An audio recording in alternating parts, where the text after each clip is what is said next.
Halo teman-teman, selamat datang di talk show Validation Research to Achieve Your Dream.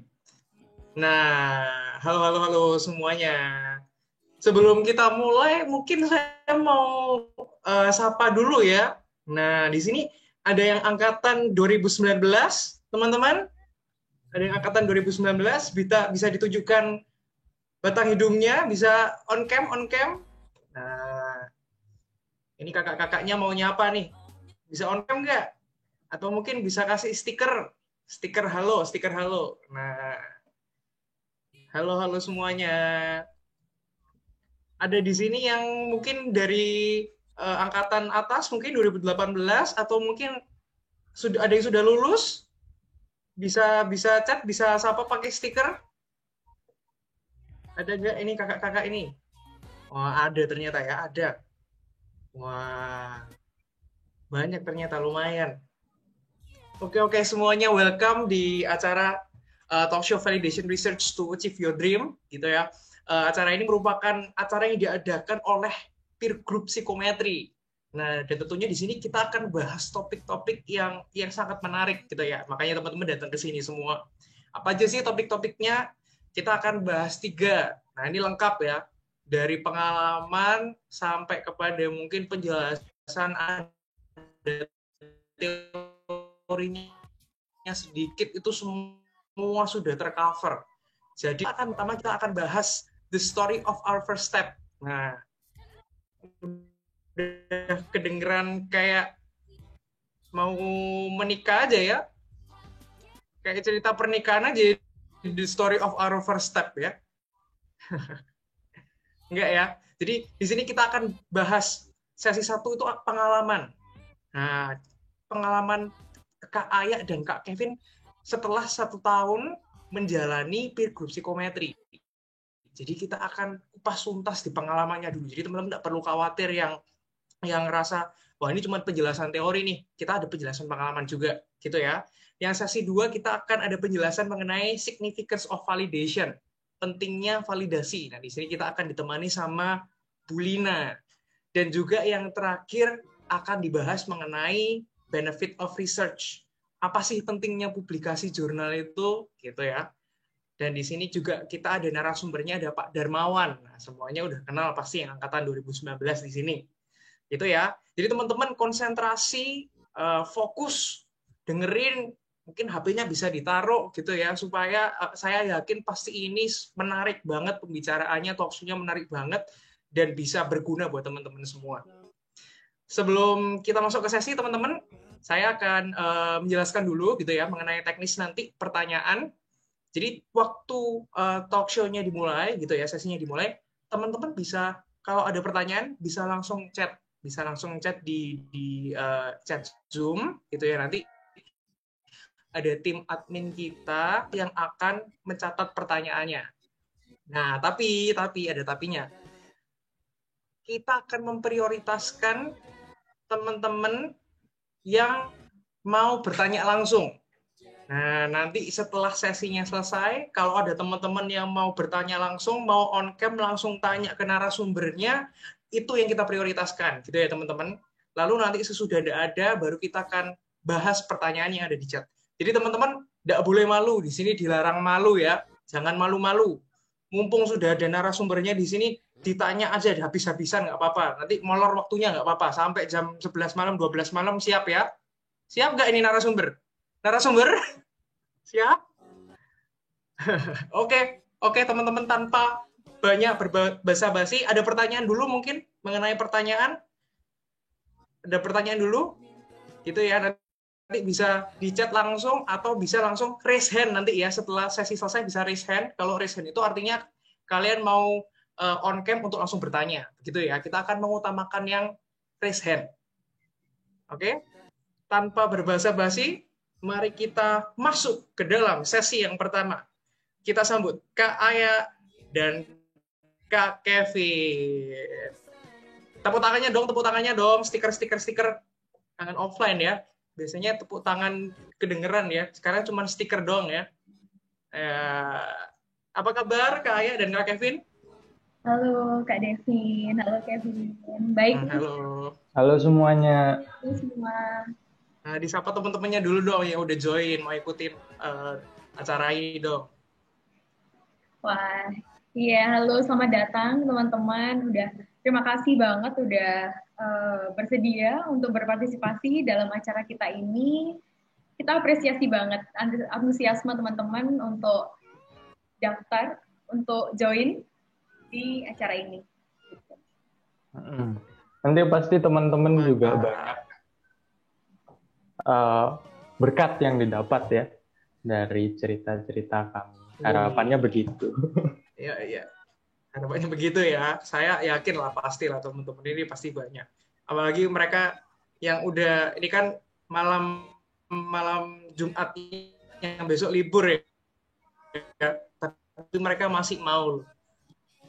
Oke, Kak Aya dan Kak Kevin. Nah, kita langsung aja nggak usah basa-basi.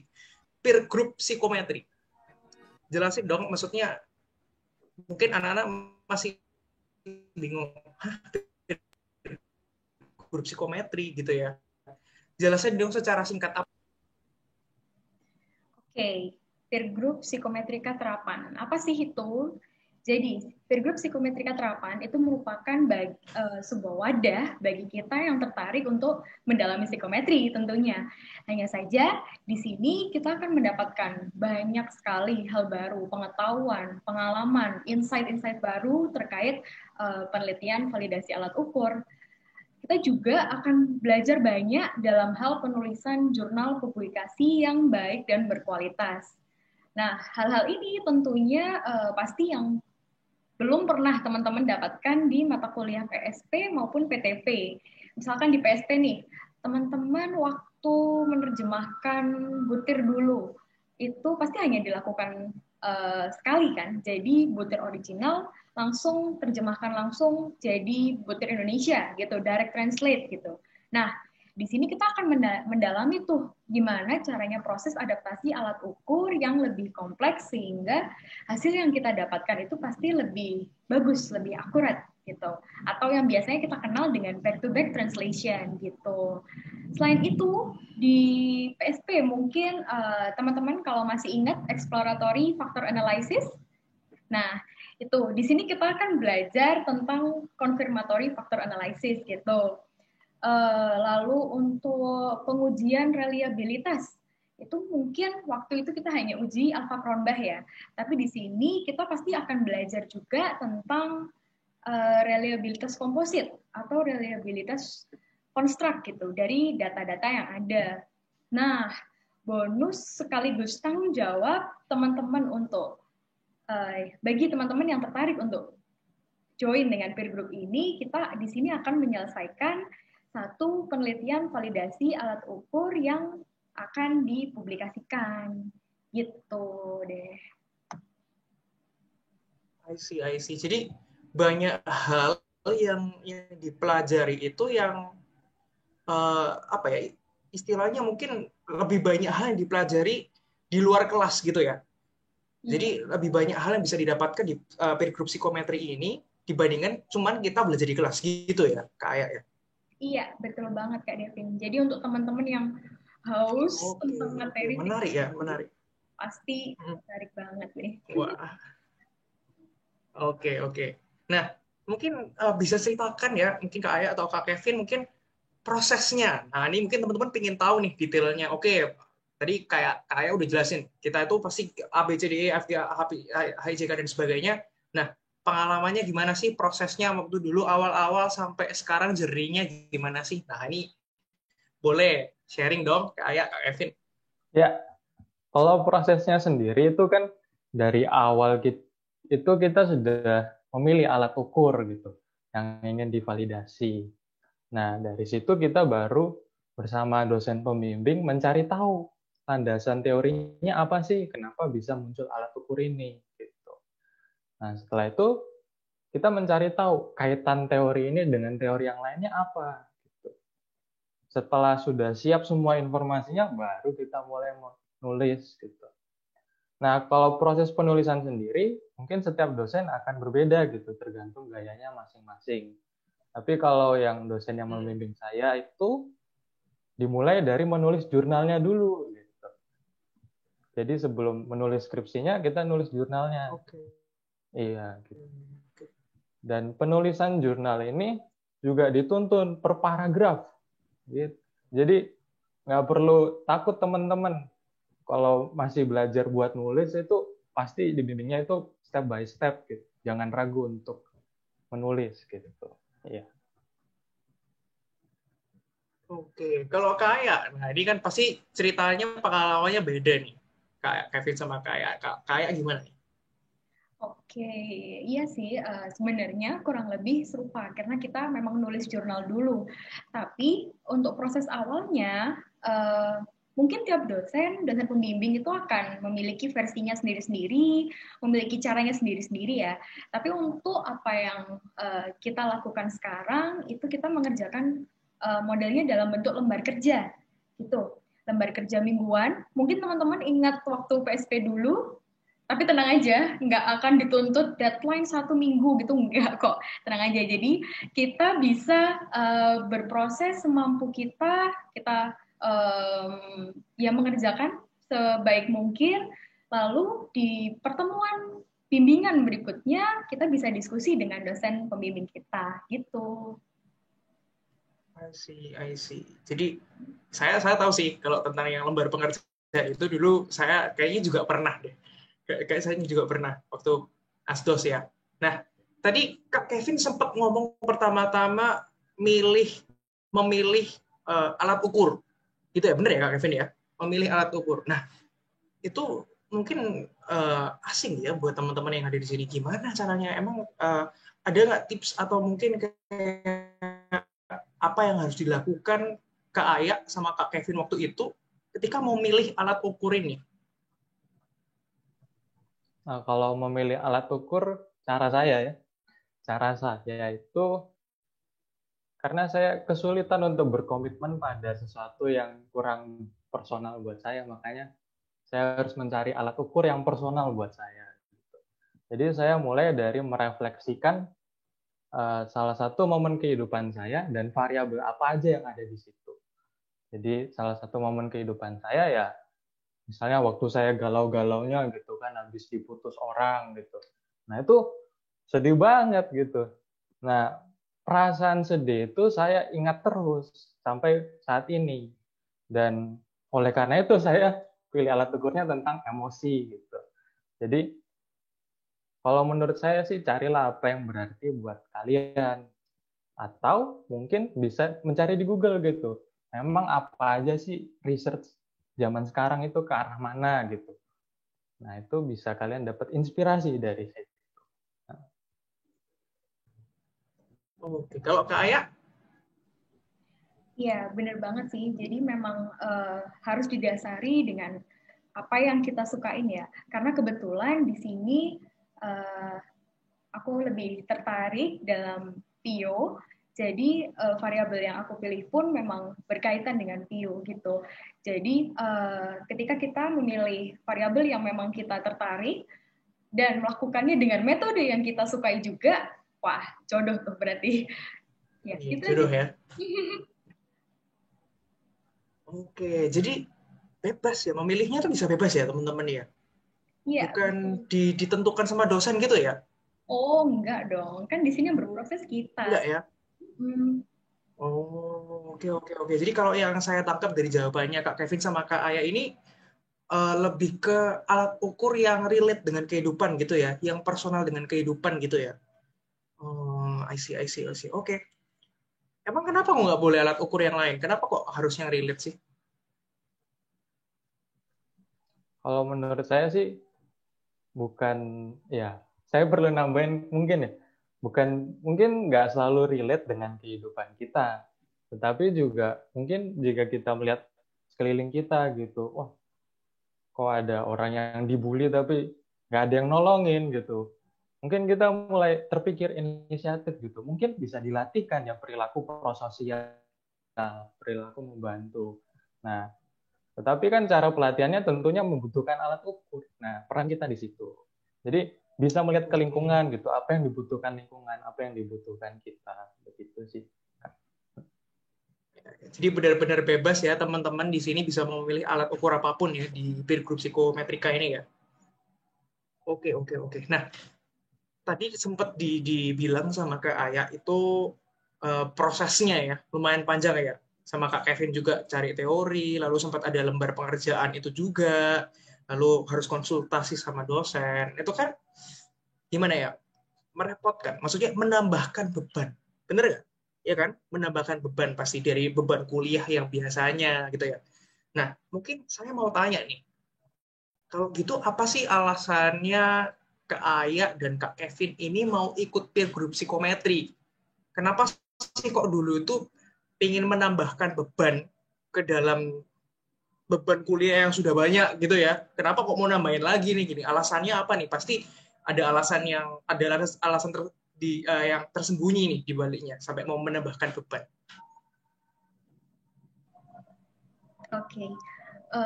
Mungkin untuk alasanku ini agak personal ya, karena aku sendiri merasa tertarik awalnya dengan matematika, dasarnya dari situ. Lalu hal-hal yang berkaitan dengan angka, data gitu. Nah, waktu kita semester 2 itu ketemu kan sama statistik. Nah, itu kayak wah, oke. Ternyata psikologi ketemu nih sama angka finally gitu. Tapi mungkin di sisi lain aku juga berpikir bahwa mungkin statistik akan lebih bagus lagi atau kita bisa jadi ahli ketika dari awal kita memang studinya dalam lingkup statistik ataupun studi lanjutnya untuk S2-nya ngambil statistik juga gitu. Nah, lalu di semester 3, wah, ini ketemu PSP. Nah, di sini aku merasa kayak, wah, lega banget nih diketemukan sama matkul yang bisa mengakomodasi kesukaanku dari psikologi, variabel-variabel psikologi, dan hal-hal yang berkaitan dengan data. Selain itu, aku merasa bahwa PSP itu ya sangat aplikatif gitu. Jadi apa yang diajarkan itu ya itulah yang kita praktikan dalam tugas-tugasnya atau bahkan mungkin nanti di dunia kerja gitu. Ya ini jadi itu alasan yang bikin aku semakin mantap untuk ikut peer group psikometri gitu Kak. Kalau Kak Kevin nih, Kak Kevin gimana nih? Kak Kevin alasannya apa nih? Karena background kita berbeda dan kita adalah individu yang berbeda, saya alasannya juga berbeda. Jadi mungkin dimulai dari saya waktu semester 1 ya. Waktu semester 1 itu kan saya mahasiswa yang suka menjawab dosen, suka bercerita juga di kelas. Nah, pada saat itu saya sedang menceritakan tentang kisah pembulian waktu kelas 4 SD. Nah, itu sebagai bentuk kritik saya terhadap sistem pendidikan di Indonesia. Lalu, yang pada saat itu sedang mengajar itu Prof. Hari. Nah, Prof. Hari itu setelah mendengar cerita saya, dia tepuk tangan gitu kan. Kevin, tuliskan ceritamu buat dimasukkan ke Warta Ubaya. Nah, saya kan kaget loh. Ini saya cuma modal ngomong, disuruh nulis. Ya, akhirnya saya coba tulis. Coba tulis itu berjam-jam saya nulis, saya baru menghasilkan satu kalimat. Kenapa? Karena setiap kalimat yang saya tulis, saya meragukannya. Dan melihatnya sebagai jelek. Jadi saya hapus lagi, tulis, hapus lagi. Jadi berjam-jam itu hampir tidak ada hasil gitu. Dan saya selalu merasa sungkan ya kalau ketemu Prof. Hari gitu. Jadi langsung ditanyain, Vin, gimana progresnya gitu. Terus saya, ya karena saya juga orangnya tidak suka bohong dan tidak bisa berkata jujur, saya cuma tersenyum gitu. Iya Pak, iya. Lalu ya pada saat semester 3 ya Prof. Hari dipanggil pulang gitu kan. Dan kesempatan saya untuk menulis dan dibimbing oleh Prof. Hari itu sudah terlambat. Nah, pada saat menghadiri pemakamannya, saya baru benar-benar ya penyesalan yang mendalam gitu kan. Kenapa saya tidak menuliskan itu dari dulu. Mungkin ini bisa menjadi bantuan buat orang yang mengalami kasus pembulian seperti saya. Lalu akhirnya saya mulai mencari perkumpulan yang mau mengajarkan saya menulis dan menghasilkan outcome yang pasti. Nah, saya tidak mau kalau ikut nulis gitu, akhirnya nggak jadi apa-apa, cuma jadi file Word yang ada di komputer gitu. Tidak berdampak ke siapapun. Akhirnya saya coba ikut UKM yang lain, KSM yang lain. Namun mereka selalu memiliki kendala, tidak ada dosen pembimbing yang mau membimbing penelitian saya. Akhirnya saya ke Bu Lina ini. Nah, Bu Lina waktu di kelas itu mengumumkan, kalian siapa yang mau skripsi duluan, ini dijamin bakal rilis jurnal. Wih, langsung gaskan gitu kan. Akhirnya saya ikutlah peer group ini, karena saya percaya bahwa kenapa Prof. Hari sangat getu untuk minta saya nulis itu pasti ada artinya. Gitu. Jadi semuanya bermula dari situ kok.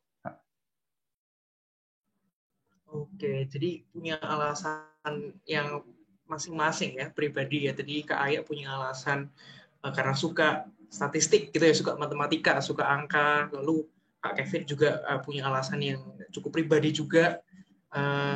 Saya menghargai alasan-alasan kalian gitu ya. Nah, mungkin bisa di-sharingin nih, waktu pertama kali daftar di peer group psikometrika ini pasti kan punya harapan. Nah, punya harapan kan, pinginnya apa? Tadi saya bisa lihat dari Kevin ya, Kevin pengen menulis, Kevin pengen menulis jurnal gitu ya. Kayak juga lalu apa harapan kalian? Apa harapan kalian dan sekarang gimana nih? Sekarang perjalanannya, prosesnya sudah tercapai belum ke goal atau harapan yang Kak Aya dan Kak Kevin ingin? Kalau dari saya itu harapan saya cuma satu gitu kan.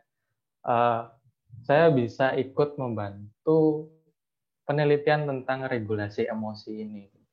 Karena ya mengingat tadi kan emosi sangat penting bagi saya gitu. Dan penelitian tentang regulasi emosi yang khususnya interpersonal antar individu gitu, itu sangat jarang ada. Bahkan di Indonesia itu tidak ada, cuman ada di luar negeri. Jadi harapan saya itu saya tidak hanya memegang obor pertama lah untuk penelitian ini. Nah, tapi ternyata waktu join ini lebih dari itu. Kita juga karena sering berinteraksi dengan dosen, kita juga tahu tentang dunia kerja itu seperti apa gitu. Pekerjaan-pekerjaan yang bisa memakai psikometrika itu seperti apa. Dan perkembangan saat ini, psikometrika itu digunainnya di mana aja. Nah, kita juga dipercayakan untuk berkontribusi ya dalam penelitian-penelitiannya dosen.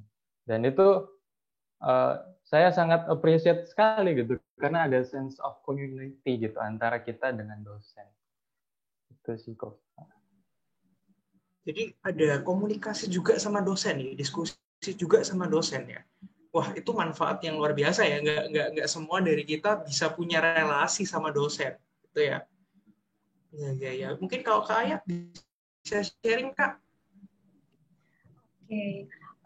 Mungkin dulu waktu awal-awal join harapannya nggak gitu mendalam ya. Selain memang suka itu karena ingin bisa menyicil skripsi dari sekarang gitu. Jadi selagi ada kesempatan yang bagus, kebetulan sesuai dengan minat, oke, langsung ikut aja gitu. Tapi semakin kesini, semakin sadar sih apa yang aku dapatkan itu banyak banget, apa yang dipelajari itu sangat mungkin linear dengan di masa depan gitu. Di masa depan ini dalam artian pekerjaan atau dalam melanjutkan studi gitu. Lalu kalau ditanyakan harapan tersebut tercapai atau enggak, harapan yang di awal jelas tercapai banget. Untuk skripsi karena kita sudah memang berproses lebih dulu, kita sudah mulai mengerjakan lebih dulu kan. Nah, sekarang ini kita sudah menyelesaikan bab 1 sampai bab 3 skripsi. Nah, which is itu sangat membantu kita yang oke, sekarang kita lagi semester 6 mengambil mata kuliah proposal yang tuntutan tugas, tuntutan tanggung jawab, lalu kegiatannya yang pasti semakin wow gitu. Jadi karena kita sudah menyicil proposal ini dari awal dan bahkan sekarang sudah mulai ambil data, itu sangat membantu ya kita sendiri gitu. Menurutku banyak untungnya lah gitu Kak. Oke. Jadi kita bisa lihat ya teman-teman ya dari pembicaraan ini kita bisa gali ya manfaatnya ya. Yang pertama tadi Kak Kevin sudah ngomong, punya koneksi sama dosen nih, bisa ngobrol diskusi sama dosen. Yang kedua yang saya tangkap dari Kak Aya, bisa lebih cepat skripsinya ya, karena mulai lebih dulu ya kayak Kak Aya ya, mulai lebih dulu. Iya. Ya luar biasa sekali sih. Ya, ini mungkin bisa membantu untuk teman-teman yang ingin nyicil ya, Kak Aya sama Kak Kevin ya. Ini mungkin ada manfaat lain nggak yang Kak Aya dan Kak Kevin rasakan yang mungkin bisa diberitahukan ke teman-teman di sini semua?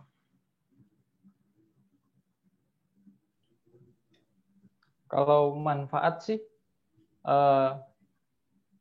sampai sekarang itu puji Tuhan saya tambah mengerti cara menulis ya. Cara menulis itu sangat bermakna. Ibaratnya kan tadi cerita saya punya cerita gitu tentang kehidupan saya, tetapi saya tidak bisa menuliskannya. Makanya orang-orang juga nggak bisa baca, nggak tahu tentang kisah saya. Jadi sebuah tulisan itu bisa berjalan lebih jauh daripada omongan kita. Kalau menurut saya sih seperti itu. Karena kan kalau ibaratnya video ya, kan ngabis kuotanya lebih banyak. Mendingan cuma tulisan aja gitu.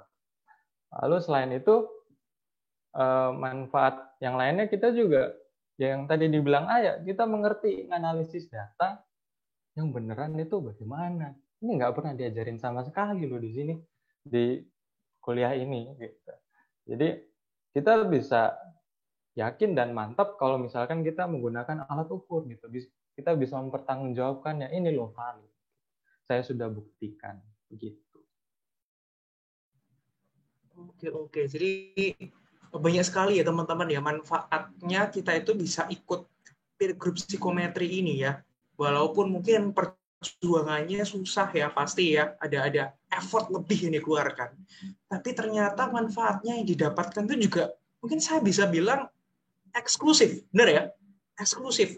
Bisa punya diskusi sama dosen, punya koneksi sama dosen, kita bisa discuss sama dosen, which means mungkin kita bisa tarik ilmunya ya, kita bisa belajar banyak ya. Lalu kita juga tadi Kak Kevin ngomong belajar menulis, dan juga Kak Aya juga ngomong kita bisa lebih awal menyicil skripsi lebih awal gitu ya. Jadi Kak Aya sama Kak Kevin sekarang mungkin agak santai ya skripsinya ya, nggak kelabakan kayak yang lain ya. Atau bagaimana ini Kak? Atau masih kelabakan ternyata? Nah, ketawa-ketawa ini ya. Lebih santai atau masih kelabakan nih? Yang jelas kita sudah tahu sih kita mau ngapain gitu Kak. Jadi pasti itu terasa jauh lebih. Ya, itu yang penting ya. Iya, daripada kita memulai semuanya dari nol dengan waktu yang terbatas. Wah, itu yang kelabakan. Mungkin sekarang kita ya. Nah, benar. Saja gitu. Iya, mungkin justru titik sulitnya membuat skripsi adalah buat tujuannya ya. Kayak awalnya mau ngapain nih, itunya ya, benar ya? Bener banget. Nah, itu teman-teman.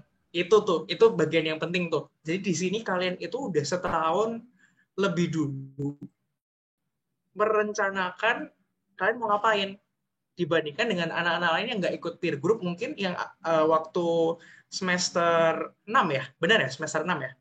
Iya, benar. Semester 6 itu baru memulai proposal, baru mau memikirkan tentang apa ya, mau ngapain, mau nulis apa gitu ya. Jadi dibimbing dulu ya istilahnya ya. Wow, keren sekali sih peer group ini. Kenapa kok waktu di angkatan saya nggak ada ya? Harusnya di angkatan saya juga ada, saya juga mau nyicil skripsi, karena saya dulu juga kelabakan. Oh ya, teman-teman mau mengingatkan juga ya, sedikit intermezzo, kalau ada pertanyaan, bisa silakan ditanyakan di kolom chat, bisa langsung tanya aja teman-teman, nanti tim admin bisa langsung mencatat pertanyaannya gitu ya. Nah, terakhir nih Kak Aya dan Kak Kevin. Tadi ngomongin dosen, diskusi, membimbing, dan sebagainya. Kita tahu lah ya, mungkin dosen itu, aduh, sibuk ngurusin ujian, mengajar, mungkin juga ada kerjaan lain gitu. Emang di peer group psikometri ini beneran nih, nggak hoax nih, nggak April Mop nih, cuman hoax doang, ikut programnya, disuruh kerja sendiri, kayak dikasih tugas sendiri, atau gimana nih? Maksudnya beneran nggak nih dosen pembimbingnya tuh membimbing, atau Kak Aya sama Kak Kevin di ghosting? Wah, ya, gimana nih Kak Aya, Kak Kevin? Kalau dosen pembimbing itu adalah salah satu alasan saya join ini. Gitu kan, yang membuat saya yakin kalau misalkan dibilang pasti akan rilis jurnal gitu. Ya kan tidak semua dosen bisa bilang itu dan menepatinya. Tetapi kalau dosen-dosen yang ada di psikometrika ini itu berkomitmen dan itu ditunjukkan gitu dari kesediaan mereka untuk menyediakan waktu hampir setiap minggunya untuk membimbing kita. Lalu mereka juga tidak hanya membimbing tetapi juga mengajarkan analisis data, teknik-teknik lain yang bisa digunakan. Padahal itu juga tidak ada sangkut pautnya dengan skripsi kita. Dosennya hanya ingin berbagi aja gitu.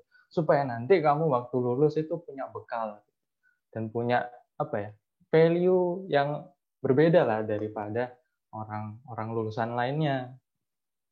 Nah, selain itu juga dosennya tidak sungkan-sungkan gitu untuk memberikan kita kepercayaan. Evin, coba dong terjemahin alat ukur ini gitu.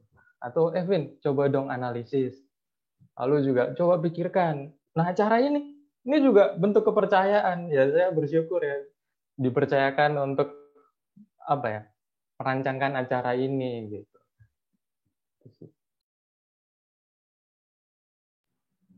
Kalau dari Kak Aya, gimana Kak Aya? Iya, memang kurang lebih sama sih. Aku sendiri juga sangat bersyukur sekali bisa join di peer group ini dengan dosen-dosen yang memang sama semangatnya dengan kita untuk menyelesaikan apa yang harus kita selesaikan, gitu. Karena beliau-beliau ini sangat sabar, murah hati dalam berbagi pengetahuan, insight-insight. Suka menabung. Oke. Dan benar-benar mendidik dengan baik gitu loh. Nggak hanya menuntut kita harus menyelesaikan ini, misalkan dengan cepat, memberikan deadline, menuntut gitu, enggak. Karena ya yang penting di sini kita adalah tetap berproses, tetap melakukan progres setiap minggunya, gitu. Dan untuk target-target ataupun deadline itu selalu bisa kita diskusikan bareng-bareng dengan dosen pembimbing kita, gitu. Wow, ini nih teman-teman. Ini yang teman-teman cari nih. Dosen pembimbing yang benar-benar membimbing itu tidak banyak, teman-teman. Biasanya dosen pembimbing ya cuman menyuruh, tapi tidak membimbing. Nah, di sini kita denger nih dari ceritanya Kak Aya sama Kak Kevin kalau udah kelihatan nih ya bukti nyata, pengalaman, perjalanan dari Kak Aya dan Kak Kevin membuktikan bahwa dosen-dosen yang ada di peer group psikometri ini benar-benar mau terlibat gitu ya teman-teman ya. Mau terlibat di dalam prosesnya teman-teman sekalian yang mau join nih di peer group psikometri, membimbing juga gitu ya, diskusi juga. Nah, ini menarik banget sih kalau mungkin saya bisa mengulang lagi beberapa tahun lalu, terkesan tua sekali ya.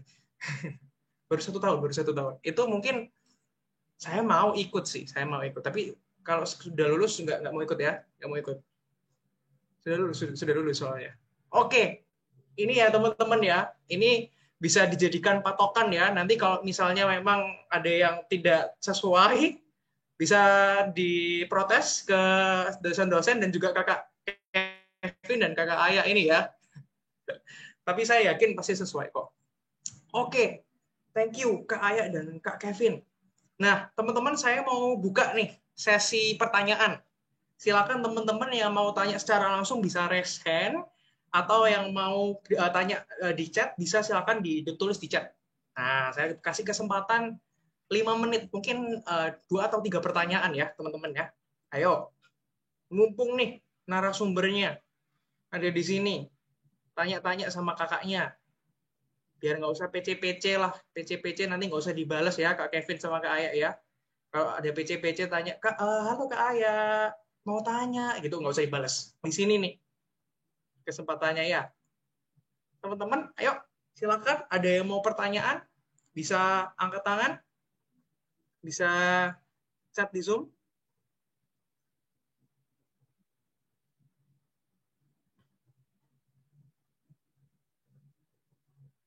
Tidur semua kah ini? Ayo teman-teman, ada pertanyaan nggak? Ada yang mau ditanyakan nggak? Mumpung nih.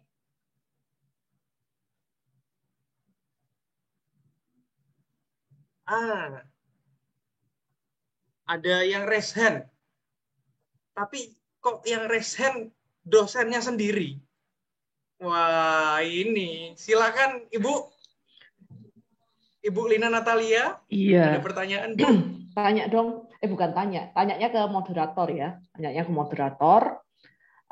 Moderator kita kebetulan Kak Devin ini skripsinya juga validasi dan berhasil publish di jurnal Sinta 2. Jurnal Sinta 2 ya. Nah, Kak Devin, seandainya mungkin Kak Devin bisa cerita gitu ya, ketika skripsi di semester 6 ya berarti ya. 7 ya? Skripsi semester 7. Ya, 7 ya. Nah, seberapa berat sih perjuangan itu gitu loh. Dan hingga publish di Sinta 2 itu perlu diceritakan gitu ya. Apakah jika ikut peer group beban itu menjadi lebih mudah kira-kira? Nah. Tunggu ya, ini saya yang moderator, saya ditanyain. Luar biasa memang. Idenya luar biasa. Iya, kalau saya sih, kalau misalnya diomong berat, lumayan ya, karena memang waktu itu saya agak kurang fokus, ada masalah dan sebagainya. Tapi satu hal yang pasti saya nikmatin gitu ya. Mungkin karena itu tadi kenapa kok Kak Kevin, Kak Aya ngomong cari sesuatu yang relate, yang personal sama kamu gitu. Kenapa? Karena itu bisa jadi motivasi. Ketika udah burn out, ketika udah capek, kalau kita suka, itu beda motivasinya. Walaupun capek, tapi tidak berhenti.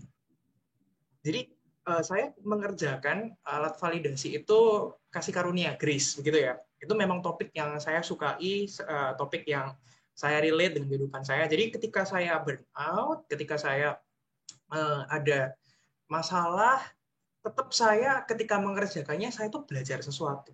Dan karena saya mempelajari sesuatu yang saya sukai, saya tetap menyelesaikannya gitu. Dan kalau mau ditarik lebih jauh lagi, udah ada contoh nyata gitu ya. Bu Lina ini terkenal karena jurnal-jurnal yang dipublish gitu ya. Jadi ada manfaatnya lah. Maksudnya benar-benar bermanfaat gitu ya untuk masa depan gitu sih. Kalau jawaban saya itu. Kalau Gimana, Bu? 1,5 tahun lalu ikut peer group gitu ya, kira-kira lebih bisa publish 2 artikel, 3 artikel gitu nggak? Waduh. Aduh, wah itu susah ya. Kalau mau mengandaikan susah itu. Satu jurnal aja udah mati-matian ya itu ya. Tapi pokoknya teman-teman kalau misalnya kerjain sesuatu yang suka, teman-teman benar-benar rajin kerjainnya, pasti bisa sih. Ada pertanyaan tuh, ada pertanyaan.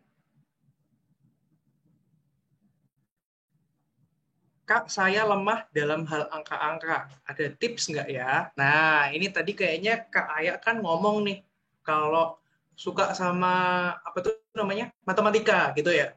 Nah, gimana dengan orang-orang yang mungkin lemah atau mungkin nggak terlalu suka? Nah, gitu masih bisa nggak sih ikut ini? Ayo Kak Aya, Kak Kevin bisa menjawab? Oke, mungkin kalau dari saya sih nggak perlu khawatir ya, karena apa yang kita lakukan di sini bukan menghitung kok. Kita hanya bertemu dengan angka, kita bertemu dengan data, tapi kita bukan menghitung yang sifatnya operasi matematika gitu, teman-teman. Jadi sebenarnya nggak perlu khawatir gitu. Mungkin dari Kak Kevin gimana? Oh ya, mungkin kita serupa tapi tidak sama ya, Lex. Aku juga bukan tipikal orang yang doyan gitu lihat angka-angka. Waktu IPS aja pelajaran akuntansi langsung sakit perut gitu kan. Tapi sakit perut tapi dapatnya 100. Cuman ya penyiksaan gitu melihat angka. Nah, tetapi kenapa saya bisa suka? Itu karena setiap angka itu menunjukkan sebuah arti gitu. Kalau saya sih mungkin kalian kesusahan gitu ya untuk menghafal reliabilitas itu harus di atas 0,7 atau berapa gitu. Ya kalian hafalkan aja arti reliabilitas itu apa. Nah setelah itu kira-kira angkanya. Jadi kalau semakin mendekat ke 1 ya semakin bagus. Gitu. Jadi cara belajar orang beda-beda ya. Kalau buat saya yaitu harus mengerti arti dari angka itu. 0,7 itu artinya berbicara tentang apa? Tentang konsistensinya. Gitu sih.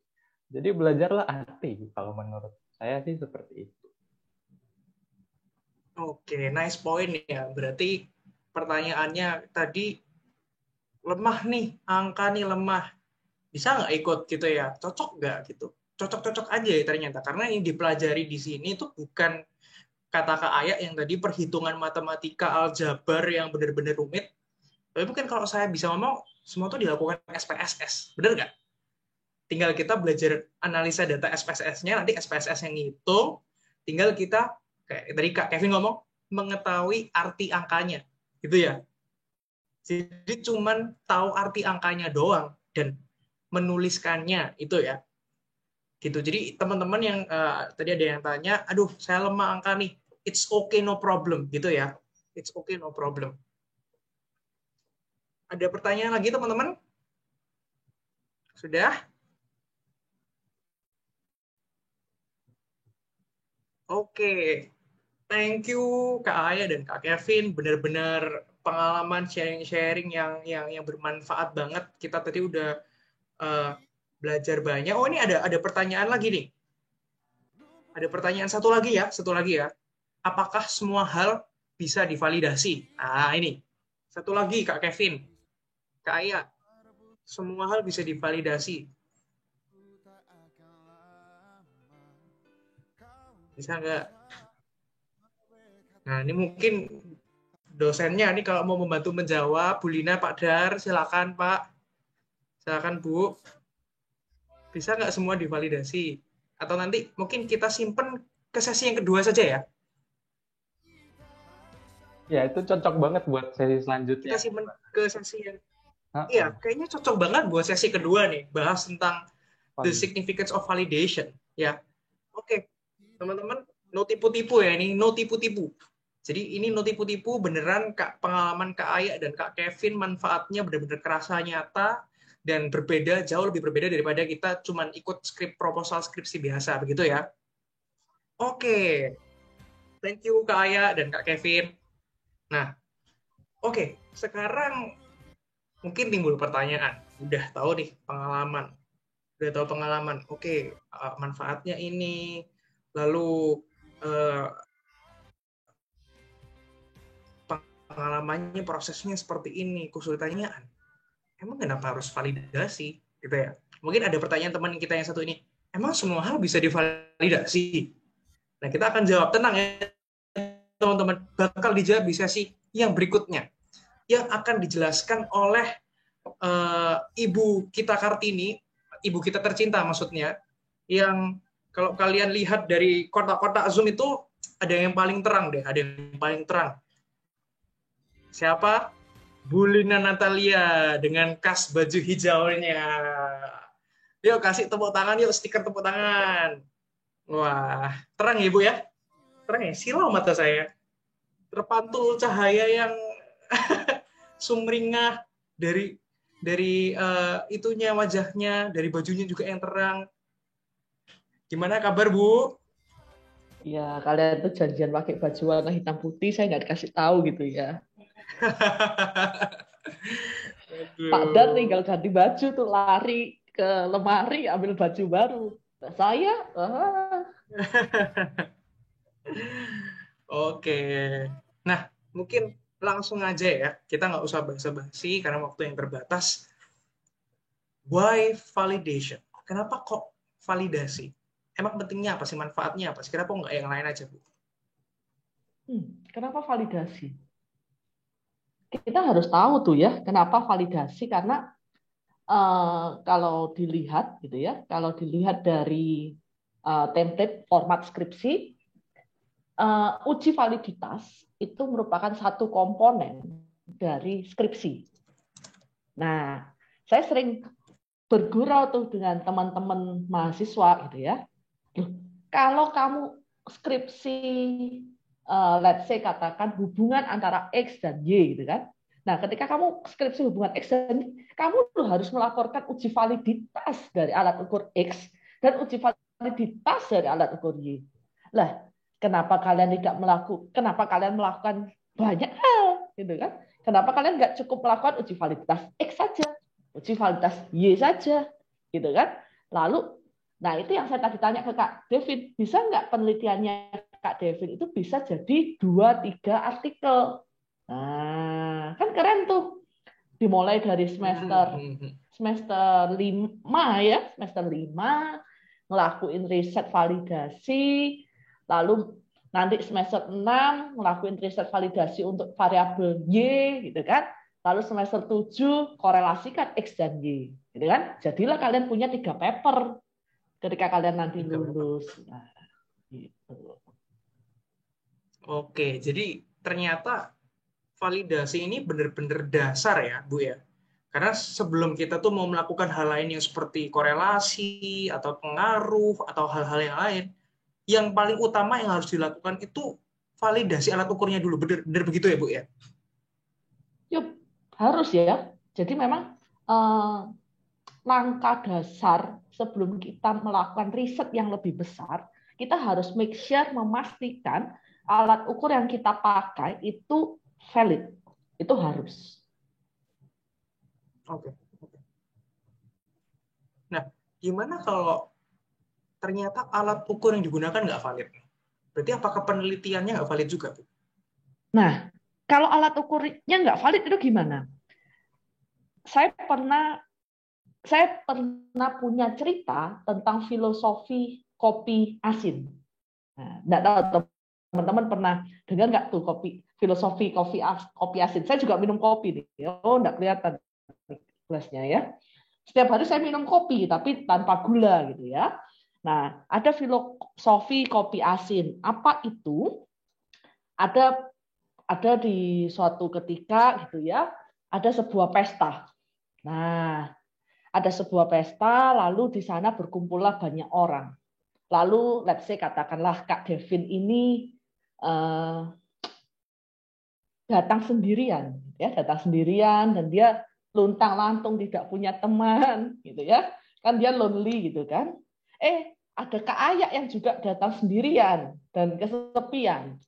Lalu Kak Devin tuh mengajak ngomong Kak Ayak, mengajak kenalan, sampailah pada mereka merasa bahwa pesta ini tidak berarti bagi mereka dan mereka pergi meninggalkan pesta itu untuk ngopi berdua ke sebuah kafe. Nah, karena Kak Devin ini grogi, ya Kak Devin ini grogi, dia itu pingin minta gula sebenarnya, tapi dia bilang, waiters, bolehkah minta garam? Nah, di sana muncullah komunikasi antara Kak Ayak dan Kak Devin. Loh, kenapa kok minta garam? Kan kamu minum kopi. Muncullah ide buayanya Kak Devin. Dia bilang begini, oh kalau aku minum kopi asin, aku itu ingat dengan keluargaku yang tinggal di desa, di sebuah pantai. Aku sangat mengasihi mereka, aku sangat sayang mereka. Jadilah pertemuan itu titik awal mereka ngedit, jadian, pacaran, menikah. Dan setiap hari dibikinkanlah kopi asin oleh Kak Aya. Singkat cerita, Kak Devin meninggal. Ya karena tua ya, meninggal karena tua gitu ya. Lalu Kak Devin itu menulis surat. Ayak sayang, tahukah kamu bahwa kopi asin itu sebenarnya tidak enak? Kopi asin itu sungguh rasa yang menjijikkan. Tetapi aku tetap meminumnya sebagai bentuk kasihku kepadamu. Ketahuilah bahwa pada saat itu aku salah. Saking groginya, aku tuh ingin minta gula jadi minta garam. Apa relevansinya? Kalau alat ukurmu tidak valid, dia tidak akan terlihat bermasalah sampai ada orang yang terbunuh. Dia tidak akan terlihat masalah dan dia akan terlihat sesuatu yang indah. Indah kan? Sampai sebuah pengakuan muncul. Karena risetmu mengatakan begini, aku jadi begitu. Nah, hati-hati teman-teman. Ketika teman-teman mengukur menggunakan alat ukur yang tidak valid, itu bahaya banget, gitu ya. Banyak hal yang saya temui ketika alat ukurnya tidak valid, gitu ya. Apalagi ini Kak Devin dan Kak Devin dan saya bergerak di bidang assessment ya setiap harinya. Kita melihat bahwa ada banyak masyarakat Indonesia melakukan self exploration untuk dirinya tanpa dia tahu alat ukur yang digunakan valid atau enggak. Dan ketika hasil keluar, dia terlalu mengimani. Loh, ternyata aku gini ya.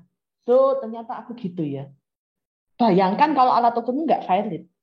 Bayangin. Kamu judgement itu orang introvert. Tapi ternyata itu salah pengukuran. Oh, aku orang introvert. Ya wes aku diem aja di rumah deh. Enggak kemana-mana deh. Padahal itu salah. Dan dia akhirnya terpuruk. Kurang pergaulan, tidak punya teman, dan sebagainya. Iya. Jadi penting banget ya, validasi ini benar-benar karena yang tadi Bu Lina katakan bahwa semua orang itu, apalagi zaman-zaman SMA, itu pingin tahu tentang dirinya sendiri gitu ya, pingin tahu aku ini orangnya gimana sih gitu ya. Apalagi sekarang teknologi sudah benar-benar berkembang sehingga kita tuh nggak harus pergi ke pusat konseling atau pusat psikologi, tapi kita sudah bisa mengakses secara online ya. Dan banyak yang free gitu ya Bu ya di internet. Jadi penting banget karena kalau sampai salah, saya jadi ingat penjelasannya Bu Lina yang apa ya, orang dinilai dianggap dicap sebagai orang gila itu ya, dibanding lebih jahat kita itu salah ngecap orang sebagai orang gila karena orang itu bakal dianggap gila selama seumur hidupnya, pernah jelasin kayak gitu, dibandingin dengan kita jadi dokter lalu cuman salah praktek aja orang itu meninggal, ya sudah, berduka dan sebagainya gitu. Oke. Nah, tadi kita ngomongin manfaat untuk mungkin global. Mungkin aku perjelas sedikit ya ilustrasi yang itu. Boleh. Bahwa kalau kita itu sebagai dokter gitu ya, kita salah melakukan treatment, ya udah, orang itu meninggal, selesai. Meninggal ya udah dikuburkan aja udah. Dalam tanda kutip selesai. Tapi bayangkan kalau kamu sebagai orang psikologi, kamu salah memberikan judgement. Orang itu tidak mati, orang itu tidak meninggal. Tapi dia hidup bagikan mayat. Karena dia mengamini apa katamu. Yang sebenarnya salah. Itu loh. Itu hati-hatinya.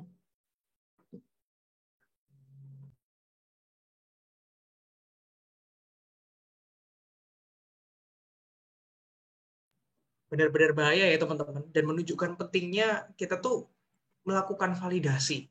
Gitu ya. Nah, Bu, itu kan dari manfaat nih secara global gitu ya, bahwa itu penting bagi dunia ini, bagi teman-teman, bagi orang-orang di sekitar.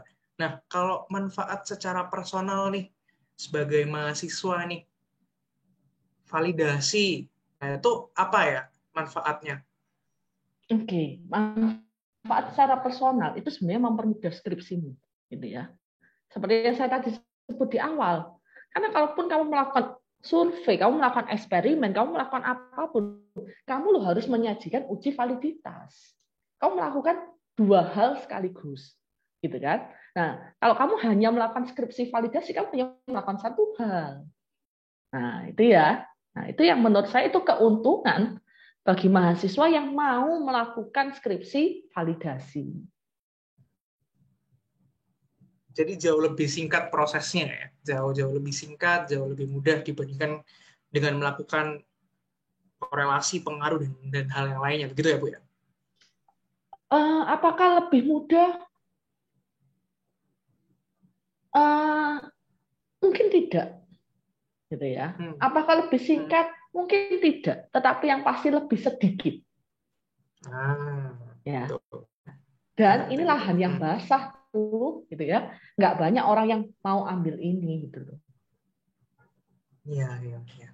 Nah, mungkin Mas dijelasin lebih dalam dong, lahan basah maksudnya apa tuh, Bu?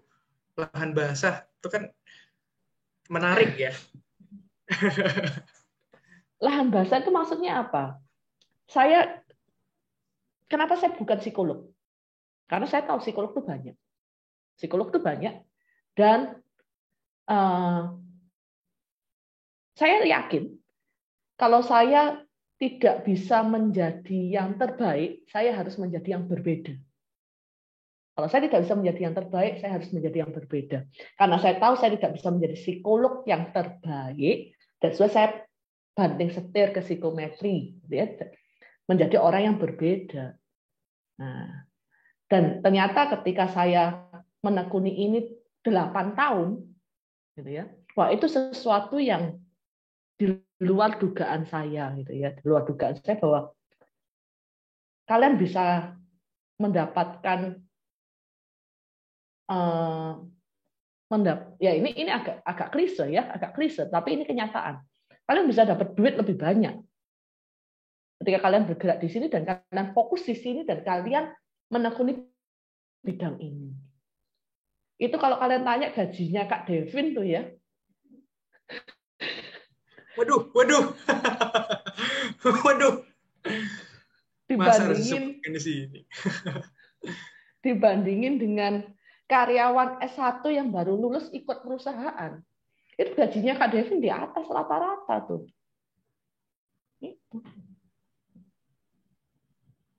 Itu berkat dia nulis jurnal tuh ya. Oh ya. Iya. Apanya yang benar? Enggak, benar. Apa yang tadi diomong sama Bu Lina benar sih. Maksudnya nggak banyak orang bergerak di bidang ini. Jadi perusahaan tuh bergerilya nyari orang yang bisa buat alat ukur, teman-teman. Kalau misalnya teman-teman mau tahu. Dan nggak banyak. Dan ya duitnya wow, ya banyak banget. Kenapa? Karena lapangan pekerjaan yang masih sedikit gitu ya, kalau dicari pasti akan lebih biayanya, fee-nya akan lebih tinggi gitu dibandingkan dengan HRD. Mungkin itu udah beratus-ratus ribu orang mau pingin jadi HRD gitu ya. Itu sih. Oke, mungkin teman-teman yang mau tanya silakan, bisa tulis pertanyaan, bisa angkat tangan, nanti akan dicatat sama adminnya kita. Tapi kita mau bahas pertanyaan yang tadi dulu ditanyakan nih, Bu. Emang semua bisa divalidasi? Nah, tadi ada yang tanya kayak gitu. Gimana Bu itu jawabannya, Bu? Ya, klasifikasi tes banyak ya. Ada kognitif, non-kognitif, abilitas, non-abilitas, proyektif, non-proyektif, achievement, aptitude, maksimum, tipikal, gitu ya. Nah, apakah semua bisa divalidasi? Bisa, tetapi caranya, metodenya itu berbeda-beda. Semua alat ukur harus divalidasi. Karena kembali lagi ke topik yang pertama tadi, jangan sampai kamu melakukan pengukuran dengan alat yang salah. Karena hasilnya terkesan baik, hasilnya terkesan buruk, terkesan indah gitu ya. Tetapi itu sebenarnya adalah malapetaka yang kamu tutup dengan keindahan topeng itu tadi. Jadi ketika kamu melakukan pengukuran, wajib pastikan alat ukurnya valid. Oke, jadi malah jawabannya semua alat ukur harus ya. Bukan udah bisa atau enggak lagi, tapi harus divalidasi supaya menghasilkan hasil yang sesuai, menggambarkan hasil yang sesuai dengan yang sebenarnya, begitu ya. Ya, betul, Kak. Oke, teman-teman yang lain mungkin ada yang mau tanya lagi, bisa raise hand, bisa ketik di kolom chat. Satu pertanyaan lagi mungkin sebelum kita lanjut ke sesi yang berikutnya. Yuk, teman-teman, yuk. Mumpung expertnya di sini nih, tentang validasi. Ada pertanyaan?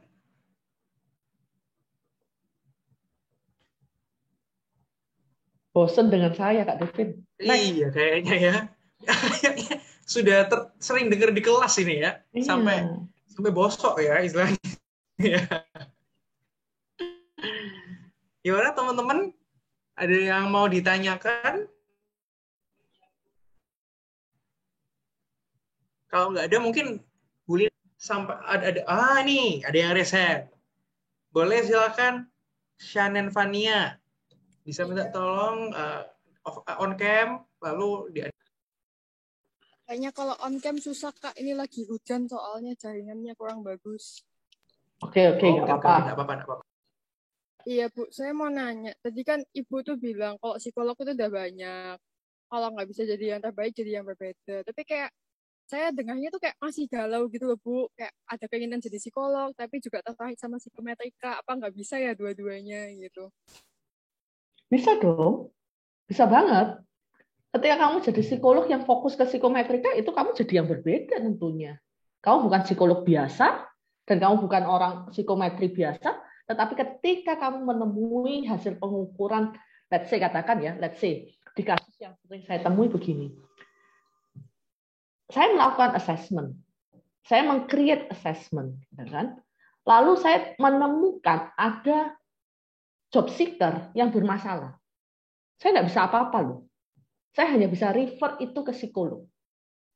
Di mana saya punya tim psikolog lain. Ya kan? Bayangkan kalau itu kamu membuat alat ukur, kamu melakukan assessment, dan kamu temukan salah satu job seeker bermasalah, kamu bisa tangani itu sendiri, P3K sendiri ke dia. Sedangkan saya tidak bisa dan saya tidak punya hak di sana.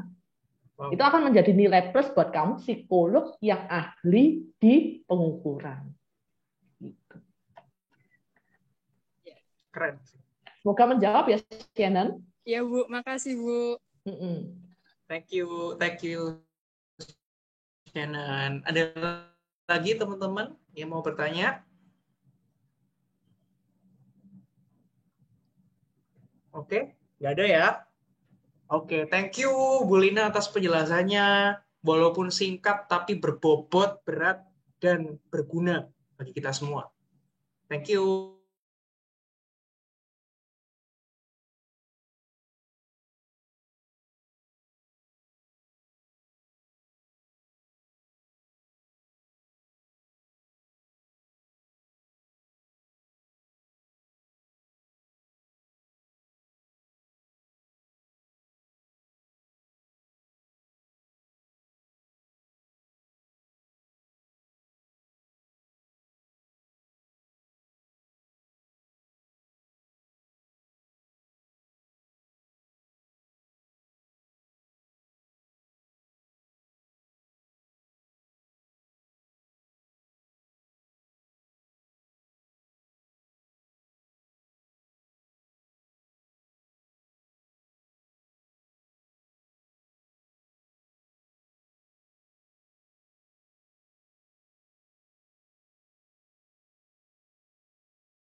divalidasi ya, seperti itu. Nah, manfaat yang lain itu boleh dianggap bahwa kalau orang secara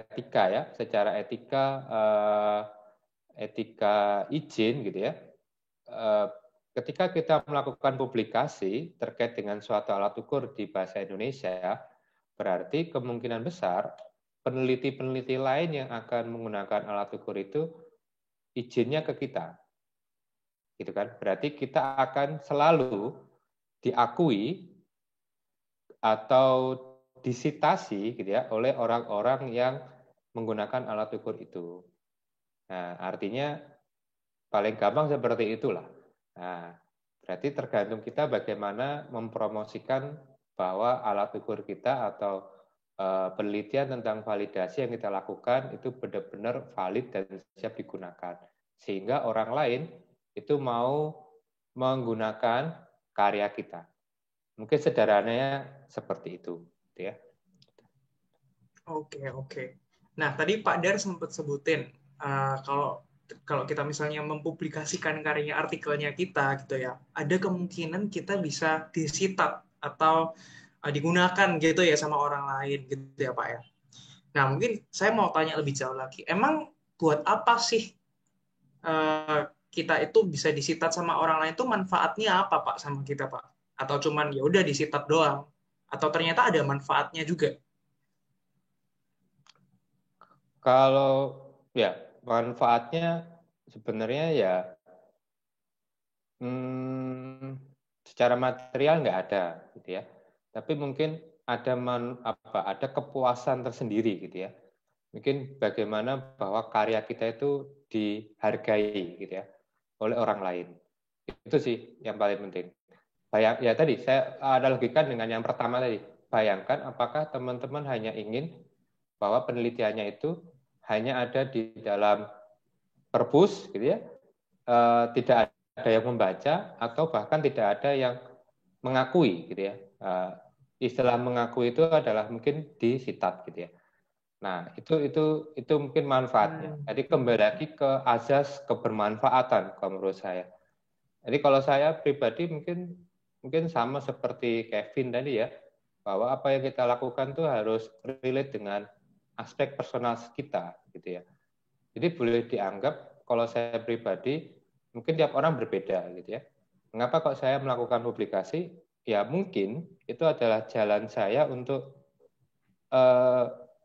mengamalkan nama yang diberikan oleh orang tua ya, gitu kan, Dharmawan, berarti kan ya orang yang ya berdharma dalam bentuk apapun. Nah, mungkin salah satunya dalam bentuk pengetahuan, ilmu, gitu ya. Nah, bicara tentang ilmu atau pengetahuan, salah satu keunggulan publikasi di ranah validasi itu sebenarnya adalah memperkenalkan teori baru, memperkenalkan konsep baru, memperkenalkan model baru, gitu ya. Nah, seperti yang Kevin lakukan, gitu ya. Kalau boleh jujur, saya sebenarnya nggak tahu konsepnya seperti apa. Kalau saya ya, tapi karena Kevin melakukan itu, oh jadi saya jadi tahu, oh ternyata ada konsep ini loh, gitu ya. Atau yang saya lakukan, gitu ya. Salah satunya adalah sebenarnya ingin mempromosikan bahwa di dalam teori pembentukan identitas itu tidak hanya teorinya Marcia aja loh sebenarnya, tapi ada teori baru yang prefer atau lebih cocok untuk digunakan. Sebenarnya arahnya ke sana. Jadi minimal ya tujuannya untuk memperluas pengetahuan seperti itu. Pasti kalau kita bicara amal ya amal itu mungkin nggak akan terputus ya. Kalau orang membaca, orang terbantu dengan karya yang kita lakukan seperti itu. Mungkin gitu, Vin. Iya. Jadi berguna buat orang lain, tapi di satu sisi kita juga sebagai ucapan terima kasih dan penghargaan untuk diri kita sendiri, begitu ya Pak ya. Betul. Sudah mengalami proses yang mungkin luar biasa sulit, akhirnya masa cuman di print, dibawa pulang, ditaruh di rak rumah, terus berdebu, nggak pernah dibaca sama orang, gitu ya Pak ya? Ya. Oke. Nah Pak, kalau misalnya untuk mengajukan publikasi jurnalnya sendiri itu sebenarnya seberapa sulit, Pak? Lalu apa saja sih kesulitannya menurut pengalamannya Pak? Kalau kesulitan itu sebenarnya kembali lagi ke masing-masing ya, masing-masing individu kita, gitu ya. Tapi kalau saya melihat mahasiswa sebenarnya mungkin kesulitannya adalah bagaimana terbiasa dalam menulis, gitu ya. Apalagi kalau dalam jurnal kita sangat dibatasin dengan jumlah kata, jumlah halaman, gitu ya. Dan penulisannya lebih padat, singkat, dan jelas, gitu ya. Tidak bisa bertele-tele, gitu ya. Karena di dalam jurnal itu diasumsikan bahwa orang yang membaca itu adalah orang yang paham terkait dengan apa yang kita tulis. Pastinya kita nggak perlu menjabarkan lebih lebar terkait dengan isi tulisan kita. Nah, mungkin itu kesulitan yang mendasar, gitu ya, di dalam penulisan, gitu ya. Nah, itu secara general ya, secara general publikasi tidak hanya divalidasi, gitu ya. Mungkin kalau terkait dengan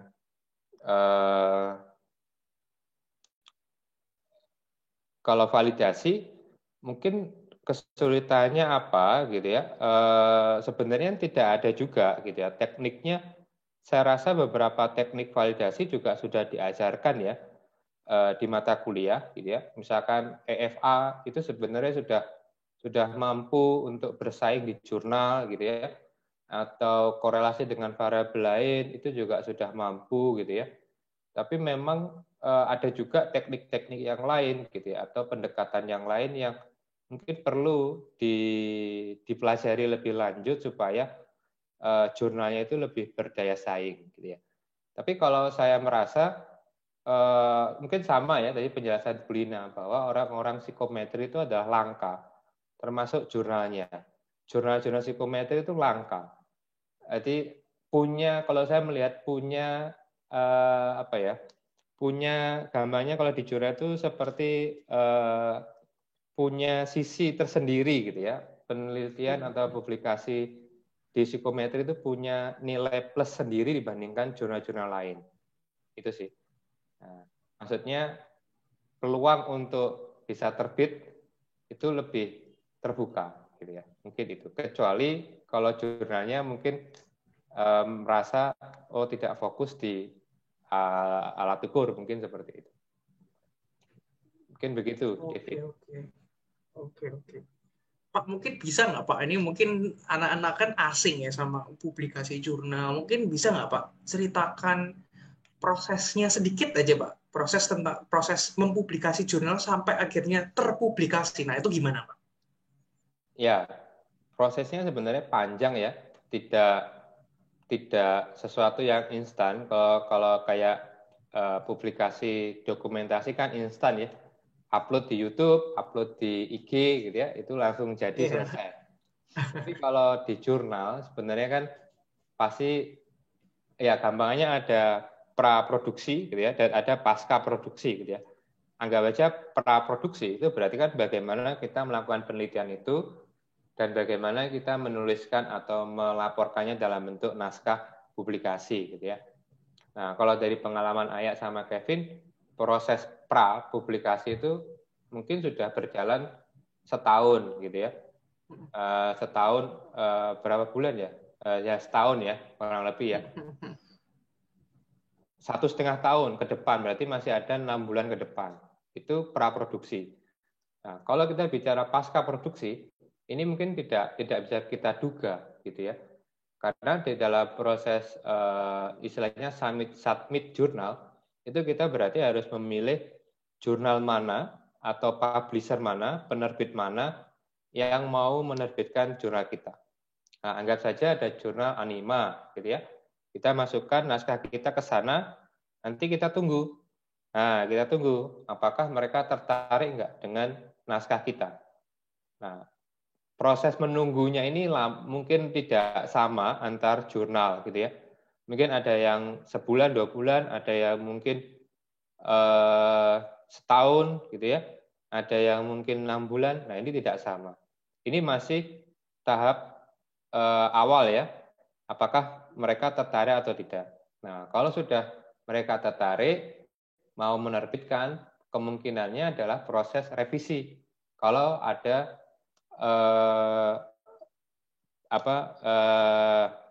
permintaan untuk revisi, karena di dalam publikasi jurnal, naskah yang kita siapkan itu harus di peer review. Peer review apa? Direview oleh orang lain, gitu ya.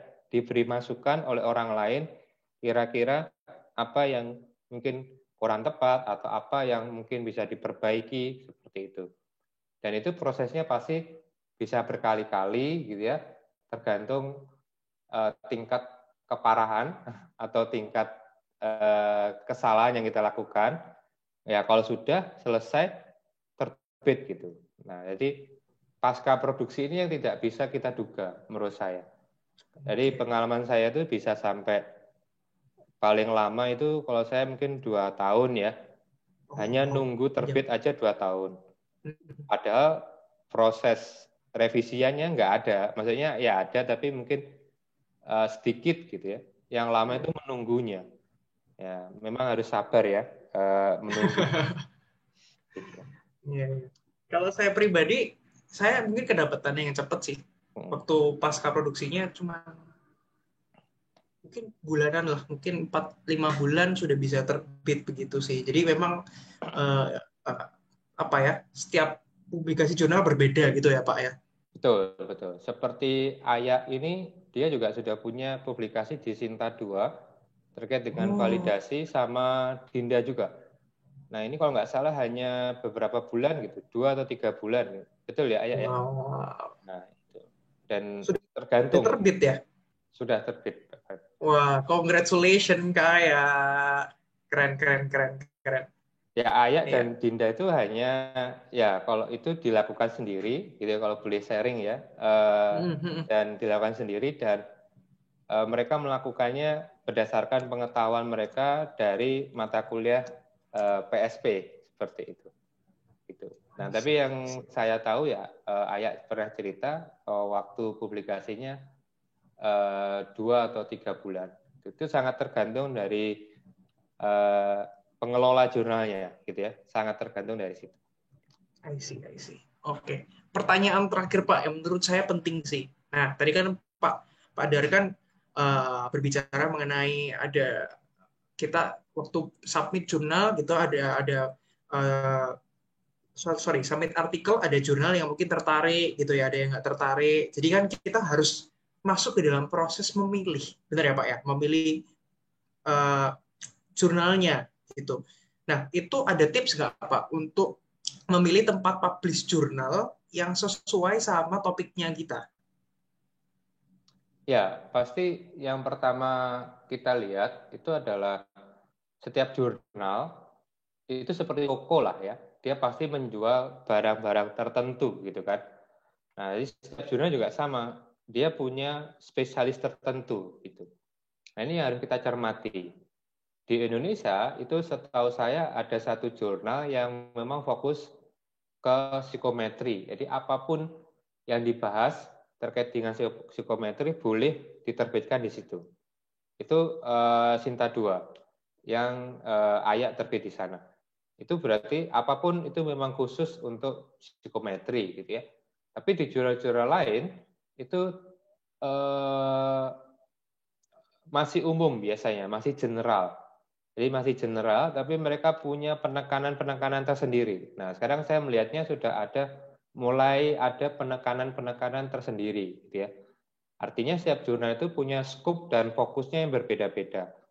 Nah, bagaimana cara memilihnya? Ya pasti kita harus memastikan kalau misalkan kita alat ukur, gitu ya, validasi alat ukur, berarti kita cek apakah topik dari alat ukur kita itu cocok nggak sih dengan profil jurnal ini, gitu ya. Misalkan punyanya Devin, itu kan tentang Grace ya, betul ya?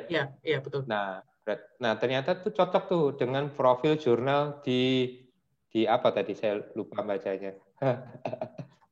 Dia mana? Dunamis. Dunamis gitu ya, karena Dunamis. membahas tentang Kristiani. Nah, itu kan cocok. Ya. Berarti peluangnya akan lebih tinggi. Prinsipnya sih adalah bagaimana kita bisa menemukan tempat yang cocok gitu ya, yang memiliki kemiripan yang dengan naskah kita. Itu aja sih. Misalnya, tapi beberapa jurnal sifatnya masih general ya, artinya mau menampung semuanya gitu ya. Saat ini itu mau menampung semuanya topiknya. Mungkin karena di Indonesia itu belum dipetakan gitu. Ini jurnalnya spesialis apa. Tapi kalau di luar negeri mereka sudah punya judul-judul tertentu, sudah punya tema-tema tertentu gitu. Itu yang membedakan. Tapi kalau di Indonesia sifatnya masih general. Tapi memang kalau dari ceritanya Bu Lina ada beberapa jurnal juga yang mungkin membatasi gitu ya, membatasi menerbitkan naskah-naskah yang validasi gitu ya. Mungkin karena mereka ingin fokus ke hal yang lain seperti itu. Mungkin seperti itu. Oke, begitu ya teman-teman ini. Jadi kayak gimana tipsnya adalah kita menyesuaikan gitu ya. Biasanya di tempat publikasi jurnal itu ada spesialisasinya lah ya kayak gitu ya, kayak toko gitu ya. Nah, itu disesuaikan sama topiknya kita begitu. Oke, thank you Pak Dar. Mungkin teman-teman ada pertanyaan yang mau ditanyakan, silakan bisa raise hand, bisa melalui chat. Mungkin satu pertanyaan karena waktunya kita sudah mepet ya, satu pertanyaan. Mungkin kalau saya boleh menambahkan ke Devin. Boleh Pak. Kalau sebenarnya kan menerbitkan jurnal itu seperti kita mencari pelanggan gitu ya. Mencari pelanggan. Kalau prinsip saya itu sebelum kita mencari pelanggan, berarti kita harus memastikan bahwa produk kita, naskah kita itu memang berkualitas, gitu ya, dari beberapa segi. Nah, misalkan dari segi penulisan, dari segi analisis data itu berkualitas. Nah, makanya tadi di awal Kevin maupun Aya bercerita prosesnya sangat panjang, bahkan banyak hal-hal yang dipelajari baik penulisan maupun analisis data yang lebih lanjut. Jadi dan pastinya gitu ya, kalau tadi ditanya perlu atau nggak perlu publikasi, kalau sudah ada pendampingan segitu besarnya, saya rasa sangat perlu untuk publikasi, gitu ya. Maksudnya karena teman-teman difasilitasi oleh di kelompok peer group psikometri ini difasilitasi pendampingan untuk memastikan naskahnya itu berkualitas. Nah, kalau naskah berkualitas, otomatis kemungkinan besar jurnalnya tidak akan menolak. Nah, mungkin seperti itu. Kalaupun ada revisi, mungkin sedikit ya. Sedikit, ya. Gitu. Ya. Mantap Pak Dar, konklusinya luar biasa sekali. Iya. Itu ya teman-teman, penting ternyata ya, apalagi kalau sudah difasilitasi. Ada pertanyaan teman-teman? Mas Devin, saya mau menambahkan sedikit aja. Ya. Boleh, silakan Bu. Mungkin apa sih pentingnya publikasi gitu ya? Mungkin bagi kalian mahasiswa mungkin belum melihat betapa pentingnya itu. Mungkin kalian akan bilang, loh, kalau kita publikasi bareng dosen, dosennya diuntungkan gitu ya. Nah, saya punya mahasiswa angkatan 2013 pada masa itu gitu ya. Saya lupa balik tahun lulusnya mungkin 2016-2017 ya pada saat itu ya. Dari keluarga berada, cukup kaya gitu ya. Lalu sehingga karena cukup kaya gitu ya, dia pingin S2 di luar negeri. Nah, tapi karena kalian tahu tuh S2 di luar negeri itu sekaya-kayanya kamu itu ya nggak worth it bagi saya kalau kamu biaya sendiri. Saya selalu ngomong, lu kalau mau S2, apalagi di luar negeri, lu harus cari beasiswa gitu ya. Singkat cerita, anak itu mendatangi saya dan dia bercerita, saya pingin ke sini, saya pingin dalami topik ini dan sebagai gitu ya. Dia mencintai saya gitu ya, sehingga dia ingin didampingi gitu ya. Singkat cerita, anak itu saya dampingi nulis 2 artikel. Dan puji Tuhan, anak itu keterima beasiswa Endeavour, apa itu bacanya Kak Devin? Saya nggak tahu ya, Endeavour di Australia. Di Australia. Anak itu mendapat beasiswa full di Australia. Hanya karena dia publikasi jurnal. Jadi publikasi jurnal itu memang meningkatkan daya jual kamu. Bukan meningkatkan daya jual saya atau Pak Dar yang memang diuntungkan sebagai pembimbing ketika kalian terbit. Tetapi please jangan lihat sisi itu, tetapi lihatlah itu sebagai keuntungan dirimu kalau kamu mau satu tingkat lebih atas, mencari beasiswa atau menjadi akademisi atau apapun itu. Ya. Wow. Benar-benar keren banget sih bisa publish jurnal dapat beasiswa ya. Itu benar-benar senangnya minta ampun sih kalau saya. Itu ya teman-teman, jadi berguna banget kita publikasi jurnal, manfaatnya banyak banget untuk diri sendiri, bermanfaat, untuk orang lain juga bermanfaat. Teman-teman, ada pertanyaan teman-teman? Yuk, satu pertanyaan aja, karena waktunya kita sudah terbatas. Bisa raise hand, bisa chat. Ini pasti harusnya teman-teman banyak pertanyaan nih, karena ini asing nih. Publikasi jurnal ini sesuatu yang asing mungkin buat kita ya. Adakah?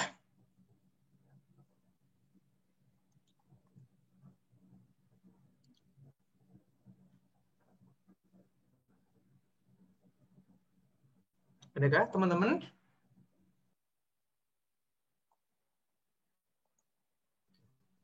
Sepertinya sudah tidak ada pertanyaan ya. Sudah tidak ada. Oke, thank you Pak Dar atas penjelasannya, benar-benar membuka pikiran kita semua. Mungkin banyak teman-teman di sini yang masih asing tentang publikasi jurnal, manfaatnya apa, tapi saya rasa penjelasannya benar-benar cukup bermanfaat banget dan sangat jelas begitu ya. Juga Bu Lina juga. Terima kasih teman-teman semua. Terima kasih Kak Aya.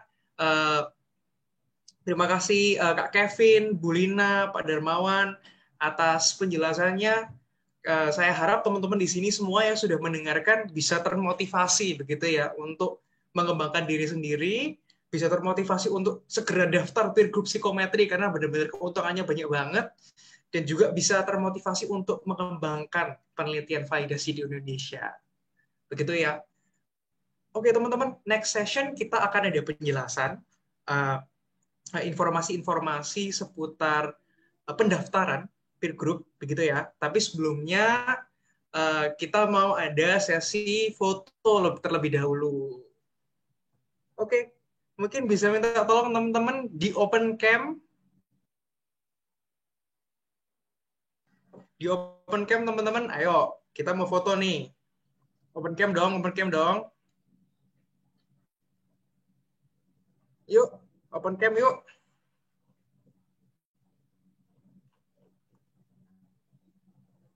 Nggak ada yang open cam nih.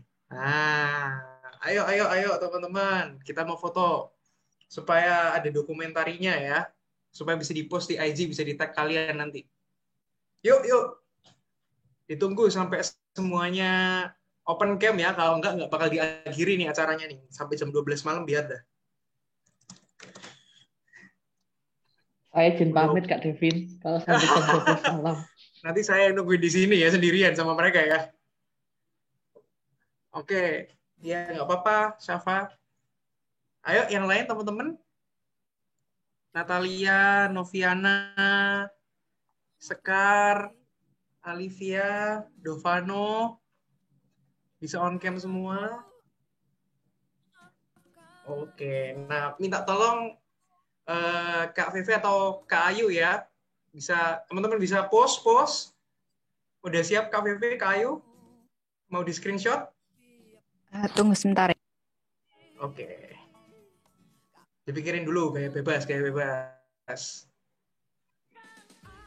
Nanti 2 kali kita foto ya. Pertama cuma senyum doang, lalu yang kedua kayak bebas ya.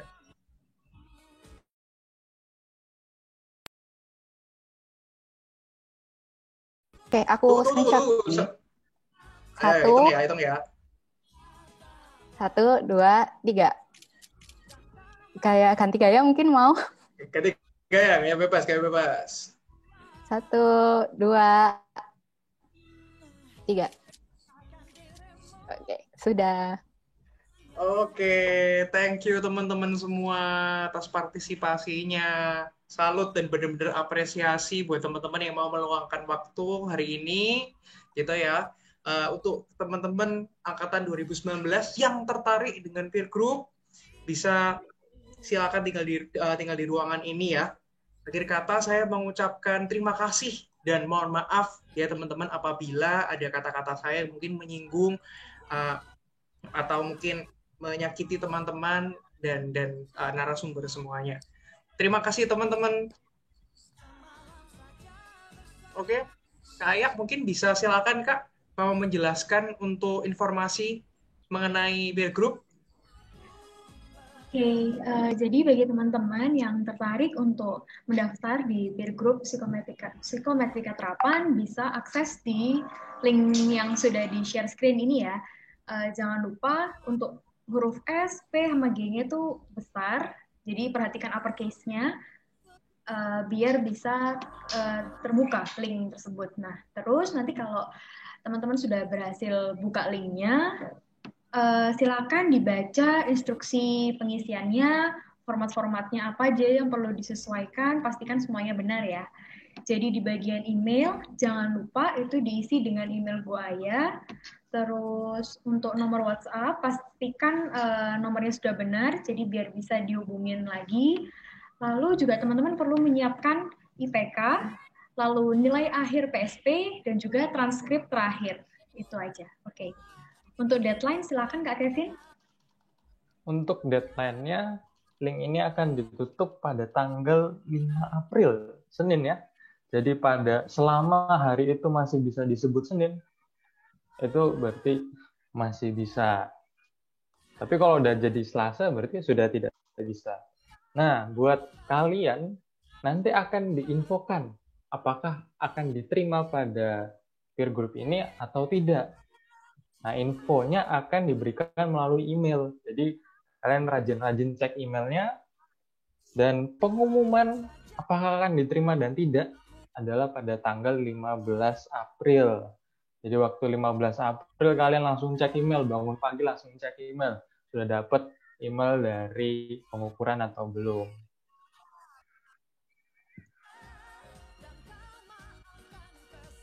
Oke, itu ya teman-teman informasinya. Mungkin ada pertanyaan dari teman-teman angkatan 2019 mengenai detail dari ini,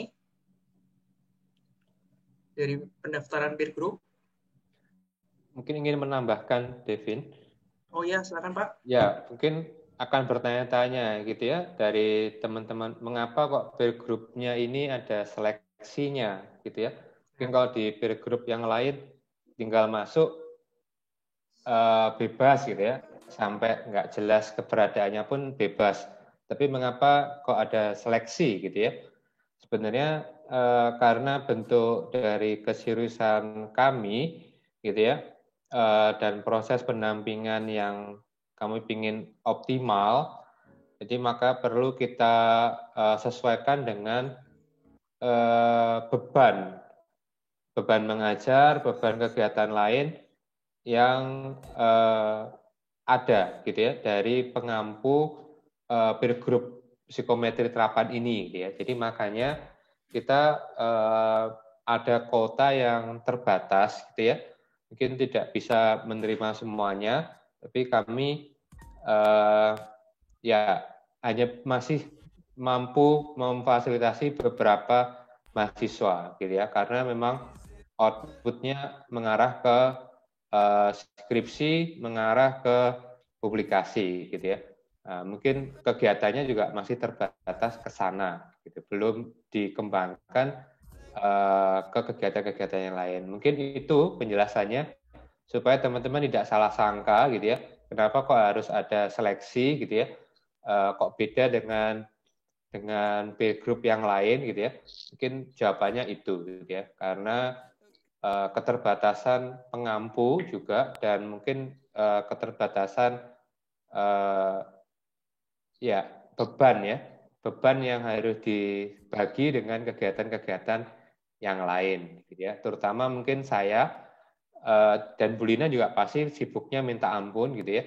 Tapi kalau saya jujur saya bagi dengan penelitian-penelitian yang lain, karena setiap dosen itu hanya memiliki hanya dikasih jatah untuk membimbing sekitar 10 mahasiswa, dan bimbingan saya tidak hanya di psikometri atau validasi, tapi saya bagi dengan penelitian yang lain, gitu ya, yang itu fokusnya di pertemanan maupun di pembentukan identitas. Mungkin itu ya alasannya, supaya teman-teman tidak menganggap bahwa kok ini eksklusif gitu. Itu bukan sebenarnya. Pengennya sebenarnya semuanya gitu ya kita fasilitasi, tapi mungkin untuk beberapa waktu sekarang ini mungkin kita berfokusnya adalah kegiatan yang penelitian yang juga terkait dengan skripsinya teman-teman. Mungkin seperti itu penjelasannya. Oke, terima kasih Pak Dar. Mas Devin, saya juga mau menambahkan sedikit. Boleh, ya, sebelum beralih ke Hillary.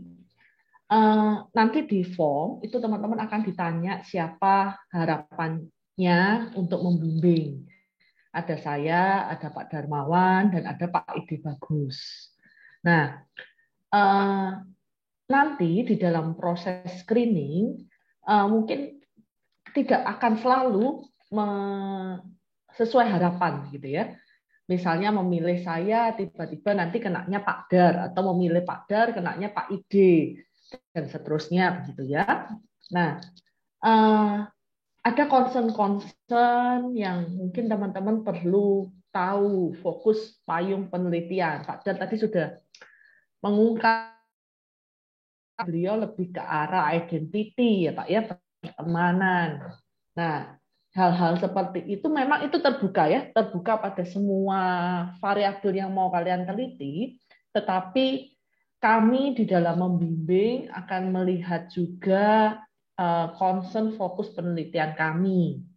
Jadi nanti kalau mau ambil topik-topik terkait let's say plagiarism gitu ya, terkait cheating, academic awareness gitu ya, mungkin itu lebih relate dengan Pak Ide Bagus misalnya ya. Lalu jika teman-teman mau ngambil topik terkait motivasi, teman-teman mau ngambil topik tentang personality gitu ya, statistic anxiety begitu ya, mungkin lebih relate dengan saya ya. Nah, jadi nanti ketika menuliskan variabel, pesan saya please lihatlah dunia luar, apa yang sedang booming, apa yang sedang terjadi, apa yang bisa kalian bantu, dan apakah kalian suka di sana. Jika iya, tuliskan ya. Jadi kalian perlu melihat fenomena di lapangan. Mohon maaf sebelumnya jika misalnya kalian memilih variabel-variabel yang sudah usang. Ada loh variabel-variabel yang udah usang gitu ya. Artinya sudah banyak sekali alat ukur itu di Indonesia gitu ya, dan tidak terlalu relate dengan fenomena saat ini. Mungkin mohon maaf Anda akan diharapkan Anda tidak ini ya, Anda jadi tidak dipilih oleh kami gitu. Karena goalnya selain menjadikan kalian sebagai wisudawan lebih cepat gitu ya, tapi tujuan dari peer group ini adalah membantu masyarakat untuk menemukan alat ukur check up ya, check up mentalnya, supaya kondisi-kondisi bunuh diri ya, kondisi-kondisi depresi dan sebagainya itu bisa diatasi ketika aku merasa something nih, dan dia punya alat ukur, mereka bisa menemukan alat ukur untuk melakukan general check up ya. Oke. Oke, Ya, Bu mungkin Lina. itu kalau Bu Lina tadi kan sangat spesifik ya. Pak Bagus sangat spesifik, tapi kalau saya di validasi itu biasanya sisanya bebas apapun. Artinya menerima apapun ya, gitu. Buktinya Kevin ini ya gitu.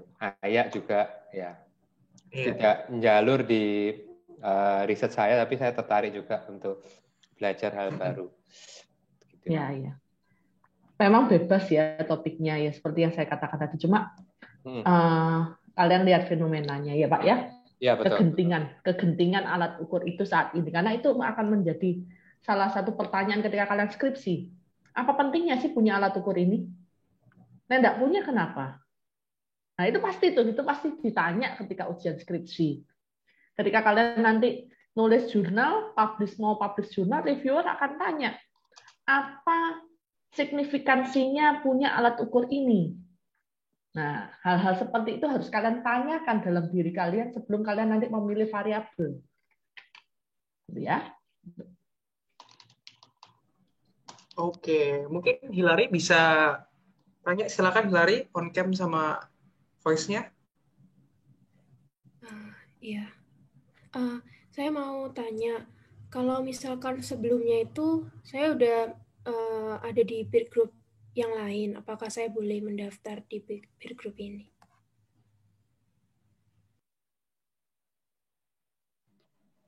Boleh ya? Boleh tak Pak Darya? Boleh, mungkin Kevin sama Ayah, kalau boleh cerita dulu peer group-nya apa? Iya, kalau saya sendiri sih dulu awalnya lab PIO, peer group PIO. Cuman karena satu dan lain hal, akhirnya ikut di peer group psikometrika terapan dan itu pun nggak masalah kok. Iya, nggak apa-apa.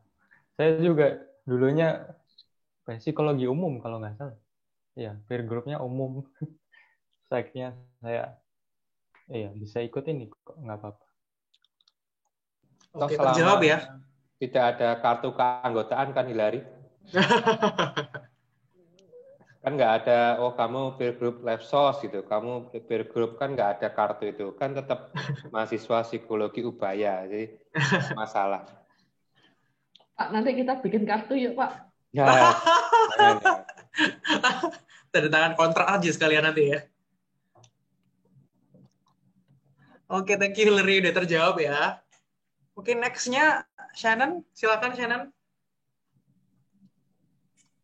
Ya, Kak, saya mau nanya, kalau yang bisa ikut apa hanya yang ikut acara hari ini ya? Soalnya kayak ada temen mau ikut acaranya ternyata berhalangan. Kok dia tertarik gimana? Apa yang bisa daftar pre-groupnya cuma yang ikut malam ini? Gitu. Oh gitu, jadi mau ikut mendaftar peer group tapi nggak hadir acara ini ya? Nggak apa-apa kok, silakan bisa diisi aja.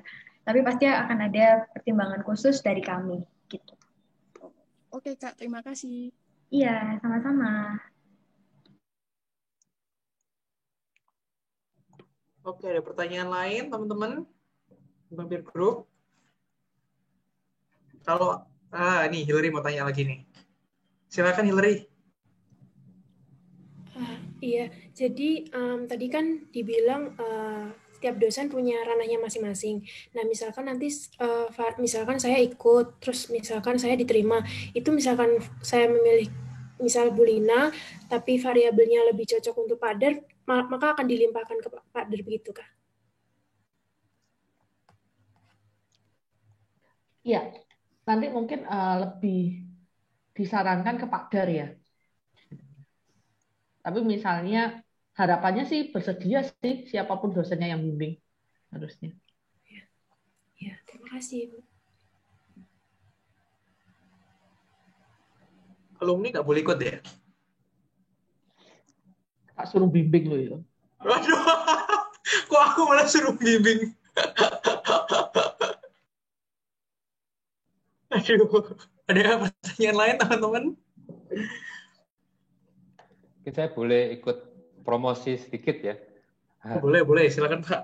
Jadi kalau saya mungkin tidak hanya mengampu di kelompok peer group ini ya, di psikometri terapan. Tapi saya juga ada kelompok riset yang lain yang prosesnya sama seperti psikometri terapan, tapi mungkin lebih fokus di area penelitian survei ya, di pertemanan dan di identitas ya, pembentukan identitas. Jadi mungkin kalau teman-teman nanti atau teman-teman yang lain mau ikut kegiatan seperti ini tapi tidak dalam bentuk validasi, mungkin bisa nanti ikut di proses yang lain gitu ya, atau di kelompok riset yang saya ampu yang lain seperti itu. Mungkin sedikit promosi ya, gitu. Numpang promosi sedikit. Ada biaya advertisement Pak biasanya. Enggak lah, enggak. Bercanda. Yang lain, teman-teman? Apakah masih ada pertanyaan?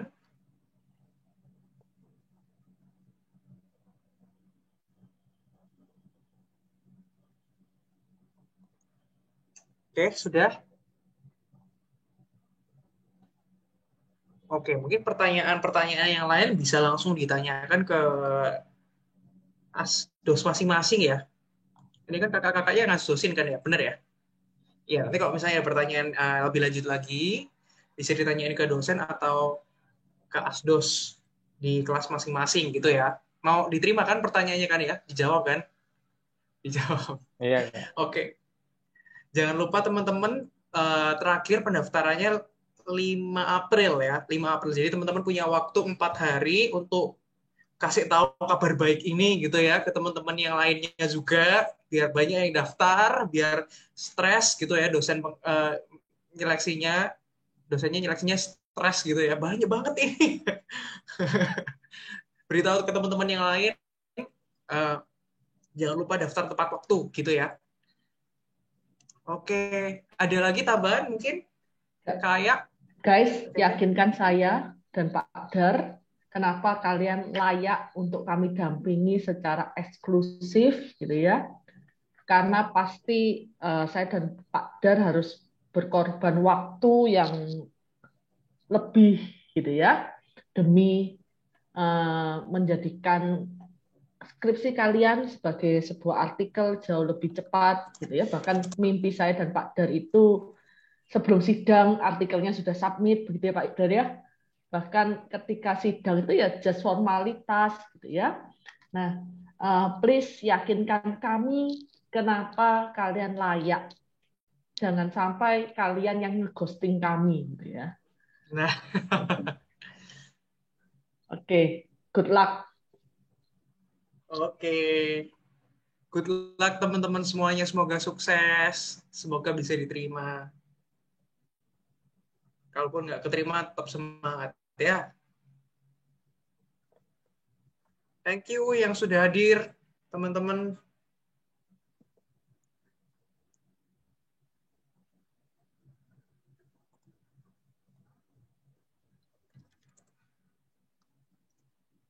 Bisa meninggalkan ruang Zoom kalau sudah selesai. Thank you semuanya. Thank you, semoga bisa itu ya berguna ya. Bye. See you next time.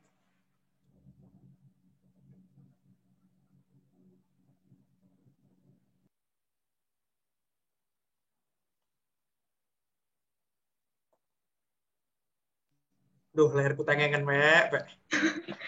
Masih di